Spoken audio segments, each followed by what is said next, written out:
तो हमारे house made इस सीरीज में आपका स्वागत है। बबल गम चबाना तो हम सबको पसंद है, इससे हमें एक रिफ्रेशिंग फीलिंग मिलती है। पर क्या आपको पता है कि ये बबल गम्स या फिर च्युइंग गम्स बनाई कैसी जाती है? चलो तो आज हम इसी के बारे में बात करने वाले हैं कि हमारी फेवरेट बबल गम फैक्ट्री में बनाई कैसी जाती है।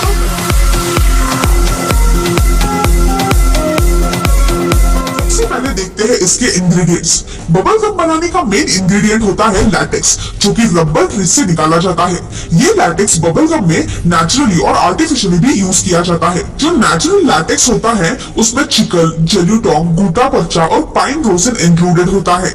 लेकिन बहुत बार ये नेचुरल लैटेक्स अवेलेबल नहीं होता, तो तब उसे रिप्लेस करने के लिए सिंथेटिक रबर का यूज किया जाता है, जैसे ब्यूटाडीन स्टाइरिन रबर, पॉलीथिलीन और पॉलीविनाइल एसीटेट। लेकिन मोस्टली नेचुरल लैटेक्स चिकन ही बबल गम बनाने के लिए यूज होता है।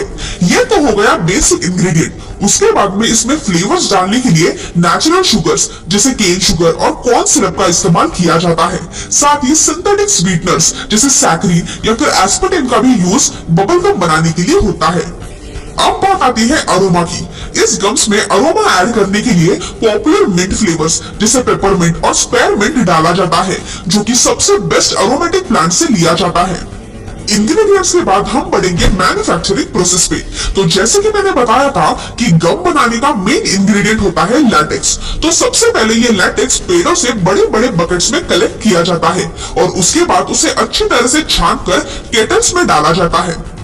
अब केटल्स में डालने के बाद उसे बॉईल करके अपने ओरिजिनल वॉल्यूम से 2 से 3 टाइम्स नीचे लाया जाता है। ये होने के बाद उन्हें ग्रीस किए हुए वुडन मोल्ड्स में डालकर फैक्ट्री में लाया जाता है। दूसरा स्टेप होता है mixing and drawing the latex.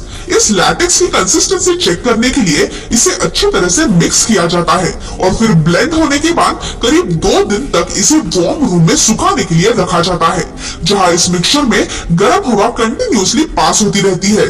अगला स्टेप होता है ब्लेंडिंग एडिशनल इंग्रेडिएंट्स। अब ये गम एडिटिव्स डालने के लिए रेडी हो चुका है। इस प्रोसेस में उस गम को फिर से केटल्स में डालकर उसमें सारे एडिशनल इंग्रेडिएंट्स जैसे powder sugar, corn syrup, softeners और प्रिजर्वेटिव्स ऐड करके उसे फिर से पकाया जाता है। अच्छी तरह से पकने के बाद इस गम को एक बड़े बेल्ट पर डाला जाता है और ठंडी हवा छोड़कर उसे ठंडा किया जाता है और फिर इस गम को चारों ओर से खींचा जाता है जब तक ये अच्छी तरह से रबरी और स्मूथ हो जाए। ये प्रोसेस बहुत घंटों तक चलता है। उसके बाद ये गम फ्लैट करके उसकी थिकनेस मेंटेन की जाती है और बाद में इस गम पर पाउडर शुगर डालकर इक्वल पार्ट्स में कट किया जाता है। अब ये पैकेजिंग के लिए रेडी हो चुके हैं। तो अब इन बबल गम्स को पैकेजिंग के लिए भेजा जाता है, जहां इन्हें एल्यूमिनियम फॉइल या फिर प्लास्टिक रैपर्स में रैप करके सील किया जाता है और उसके बाद में रिटेल शॉप्स में बेचने के लिए भेजा जाता है। तो ऐसे बनती है हमारी फेवरेट बबल गम या फिर च्युइंग गम। आपको ये वीडियो कैसा लगा ये कमेंट्स में जरूर बताना।